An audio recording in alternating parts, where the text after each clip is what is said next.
Ang karunungang mula sa Diyos. Sino sa inyo ang marunong at nakakaunawa? Ipakita niya na talagang marunong siya sa pamamagitan ng mabuting pamumuhay na may pagpapakumbaba. Kung pagkainggit at pagkamakasarili naman ang umiiral sa inyong puso, huwag ninyong ipagyabang na may karunungan kayo dahil pinasisinungalingan niyo ang katotohanan. Ang ganitong karunungan ay hindi nagmumula sa Diyos kundi sa mundo. Mula ito sa diablo at hindi sa banal na espiritu.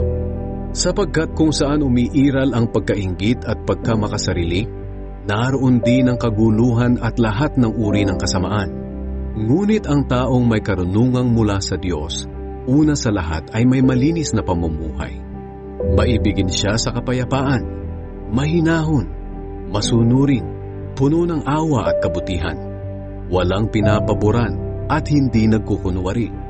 Ang taong maibigin sa kapayapaan at nagpapalaganap nito ay nagdudulot ng maayos na relasyon sa iba.